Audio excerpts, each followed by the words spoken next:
the first to know. Nsem-Pii TV. Veteran journalist, Kwasi Pratt. Kwasi Pratt, in fact, Kwasi Buafu ye papa. Amamu ya koso ewo maye mono. Veteran journalist Kwasi Pratt ne bo enyo sokra. Now, in fact, words ni bi o use no ebi ano den, words like stupid, nonsense. Kwasi Pratt chire mu a o kan the plane fa say.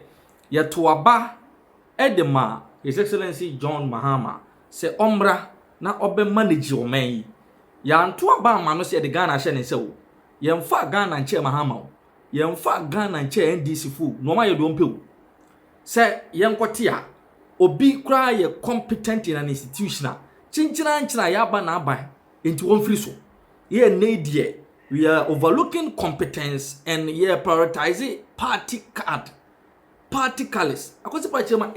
It is nonsense. A stupid idea currencies will be so. Say, Sanya Pesi Boomai. Ya drum pempen so say obibe to me a medical school about Bontin as a medical doctor. But on kura NDC card in T. You found a Juma ye. Say obi you competent enough to manage an institution. Yes, say now by co enti on free so. According to Kwasi Pratt, this is the exact thing. The new patriotic party wa bamu ma Ghana 40 won so ntesukoko to abadi tu. Na wo ba na so be reset. Na go beyond the unknown ye no free ho no mo dia. Then according to Kwasi Pratt, there is no sense in the government. Wo ye. Kwasi de no ba we na afi wo TC enei ya ready ha. Ya ransack ha. Yakwaji to make at every court yes seche ha kwasi chire mu a enough is enough. Enough is enough. Bibia ye bia no should be governed by law. We are not living in a banana republic. In fact, kwasi akasa ye pa. Only to the other interesting revelations. Kwasi Pratt ye Alhaji and Alhaji Jumedi so. Ti yanko na yankwaji in depth in chire mu. My friends, that's why I'm getting increasingly worried by a new trend. A new trend, and it's the most dangerous trend, perhaps second to Galamsey. We have now arrived at a situation as a country where every national assignment is given only on the basis of which political party you belong to. That is stupid, that is criminal, that is anti-national. Today, I am quite sure that even to get employment as a medical officer will not be dependent on your qualification, but will be dependent on the party card you hold. What kind of country are we building? What kind of country are we building? And every now and then I go to social media and I see a list. So and so was a member of NPP. He's organizing this position, so get rid of him. Are you mad? Are you mad? We cannot decide everything on the basis of party affiliation. We've got to get beyond this. Begin to look at expertise, people's commitment to the nation and so on. That goes beyond party affiliation. You know, sometimes I get a sense that our politics has become like a war of gangs. You know, a war of criminal gangs. So one of them has captured some territory and is benefiting from it. If you manage to defeat that criminal gang, you establish your domain there like a mafia and you take control of everything for yourself, regardless of the national interest. And it's a danger that this country faces. This country must be governed as a country. It is one nation of one people with one common destiny. We need to revisit that slogan which General Achampong in his wisdom introduced. What is happening? My friend, what is happening in our country? So what about those who do not belong to political parties? They are not human beings anymore. So in our country today, If you do not belong to a political party, if you are not a member of a political party, you lose all your rights as a citizen. What nonsense is that? And then, so what? We help you to win election and therefore we have an entitlement. You have what entitlement? This country, and Senna, listen to me very, very well. We went to an election. We elected President John Dramani Mahama as the chief manager of the affairs of this country. We did not sell Ghana to him. Ghana does not belong to him. Ghana does not belong to the NDC. Ghana did not belong to the MPP, and Ghana would never belong to the CPP. What we do when we go for elections is that we elect managers, and they are supposed to manage this country on behalf of all the citizens of the country. If they fail to do that, they cease to qualify as governments. And we must approach this fight against Galamsey with the same vehemence and within the same principle and so on. That's the only way we can move forward. That is the only way we can move forward. My friend, you see, in any country which is committed to basic principles of law, now I believe very, very strongly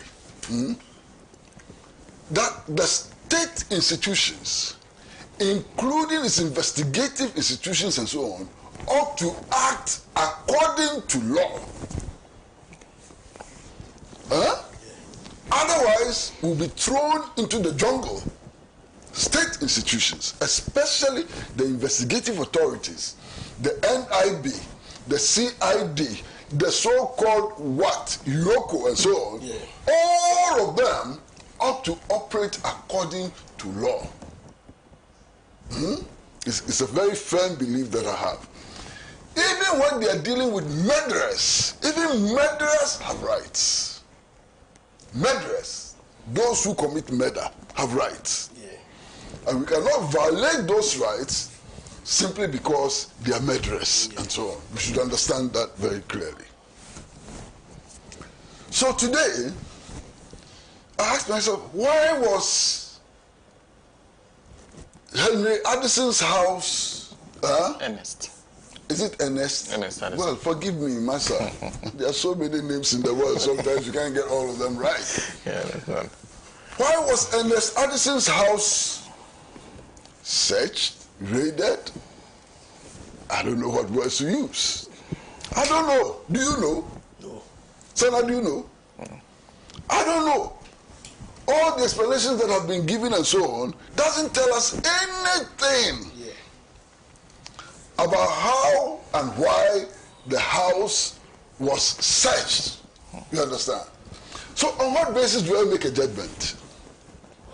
Master, on what basis do I make a judgment as to whether what happened was right or wrong, lawful or unlawful? We don't know anything. We are told that when they went to his house, and this is Afenyo Makin. Now Afenyo Makin, I think sometimes he talks too much. He's so much in a hurry to talk that sometimes he leaves his brain behind. You understand? There's this gentleman who is talking, and what is he telling us? That when they went there were 3 official cars in the house. Okay? And that those 3 official cars were driven away, and later his drivers went and picked the official cars and so on. I'm asking myself, retired governor, what are 3 official cars doing in his house? He's not entitled to any official car. If he retires with the vehicle, it becomes his personal property. It is no longer an official vehicle. So if there are 3 official cars in his house, then something was wrong. But this information is coming from Afenyo Makin. Afenyo Makin. I can't believe it. 3 official cars. What were they doing in the former governor's house? Official cars. 3. Not 1, not 2. 3. Why? It doesn't end there. We are told that there were empty money boxes in the house. What does it mean? First of all, what is a money box? You know, children, they keep these small boxes of this size. Yeah, susu box, thank you. And they keep coins inside and so on. That's a money box, isn't it? Yes, it is. So if they found these types of money boxes in his house, what is the problem? Did they find huge, gigantic money boxes in his house which carry 2 billion? And if they did find huge, gigantic boxes in his house which carry 2 billion, what is the inference? That some monies were carried from the central bank to his house and emptied, and the boxes left behind. Is that the inference? And if that is the inference, why are we not being told? What kind of boxes did they find in his house beyond them being money boxes? What kind of boxes? And how are those boxes related to the search on his house? Did they go to his house because of those money boxes? Or they accidentally found those money boxes and so on? I don't know what to make of this. I simply don't know what to make of this. Now listen, in the campaign for the 2024 elections, President Mahama made a bold promise to the people of Ghana. He said that if he was elected, those who have stolen our monies will be made to cough the monies out. One. They will be punished for stealing the money and so on. And the people of Ghana accepted this and voted for him. So part of his mandate is to recover what they call the loot. Part of his mandate is to punish those who looted. Nobody can quarrel with that. You understand what I'm saying? Nobody can quarrel with that. But then everybody expects that some important principles of law should be upheld. And one of the most important principles of law is that every and anybody must be presumed to be innocent until convicted by not just a court, but a competent court. You understand what I mean? And this is a principle all of us must respect. This is a principle all of us must uphold. Okay? So it is important that even those who are suspected of having committed crime should be made to enjoy their full rights as citizens until convicted by a competent court. It's an important principle that we cannot play with at all. You understand? Now, for me, I must say that one of the texters, Dennis Akwete, made a point. And Dennis, I salute you. You understand? I fully agree with you. Sometimes the aesthetics of cases become more important than the substance. You understand?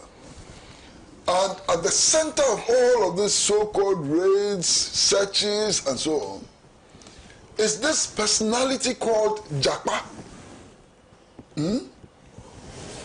I have nothing against Japa. He may be doing his work as assigned to him by his superiors and so on. You understand? But we cannot forget that just a few months ago, he was in court being tried. And we remember the tape recordings and all of those things and so on. All of those things color his actions today. You can't take those things out. So sometimes it is so easy for people to assume that this is vengeance, payback time. It may not be the case. It may not be the case, but I'm talking about the aesthetics. So therefore, I agree with Dennis Akwete that if things must be done and so on, why must it be done under the leadership of what is his name? Japa. Why? Somebody must explain. Because it seems to me that they are not paying attention to the aesthetics. They are not. Nobody is paying attention to the aesthetics.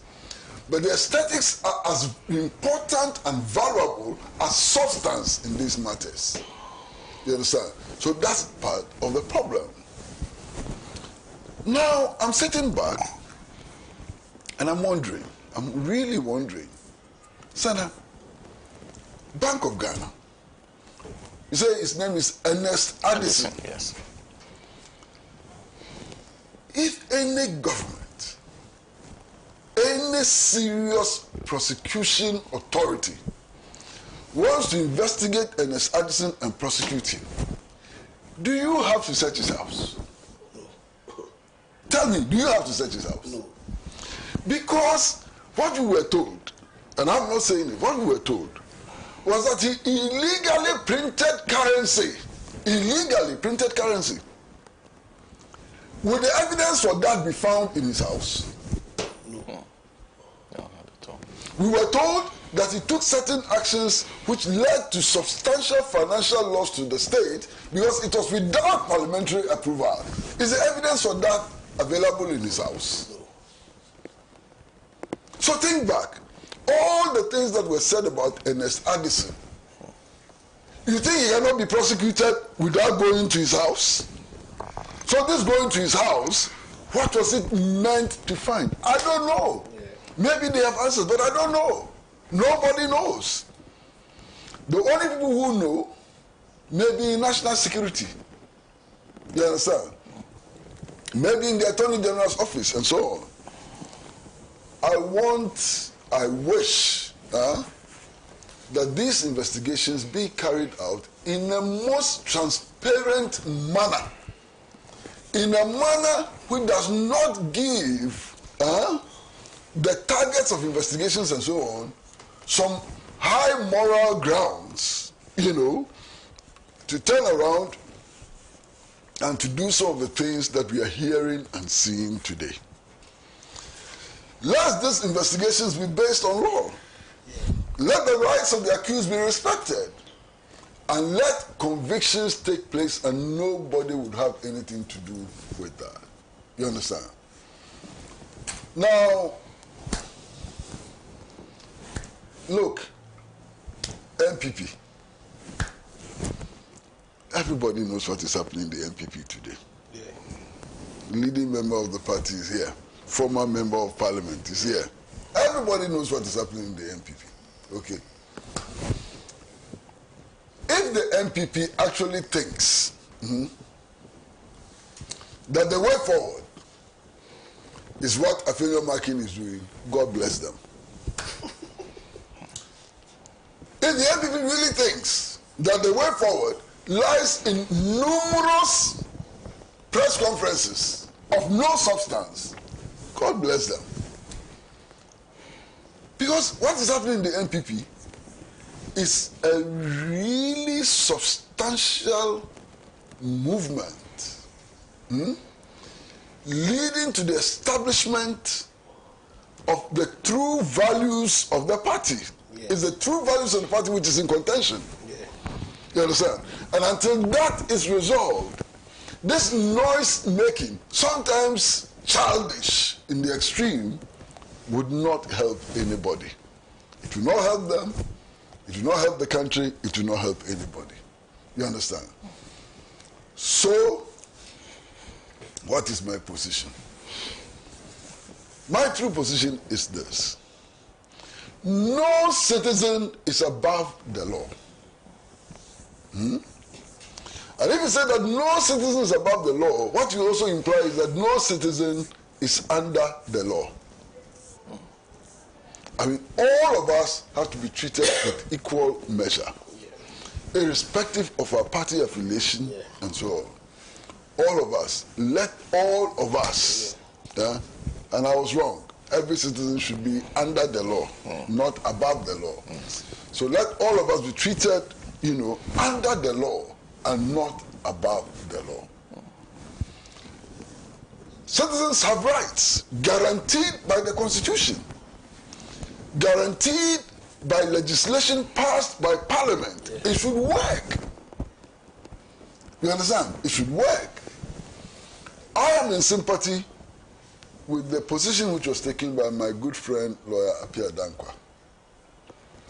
Because when the Office of Special Prosecutor was being created, I objected to it, the manner in which that office was being created. It was only going to lead to chaos. But nobody listened. Because one, the NDC members of Parliament did not want to oppose the process so that they would be thought of as persons who didn't want accountability. So they went along. The NPP members of Parliament went along, not so much so that they believed in what was being done, but because the executive wanted to make a point. It was received public applause and so on. So we established the Office of Special Prosecutor, pretending that it was an independent institution, when the Constitution says very clearly that the power to prosecute is vested in the Attorney General. That has not changed. Every other law is supposed to be inferior to the provisions of the Constitution. And yet, we have Parliament establishing the Office of Special Prosecutor and pretending that it's an independent institution and so on. One of the reasons why they claimed that we needed to establish the Office of Special Prosecutor was that the Attorney General was appointed by the President.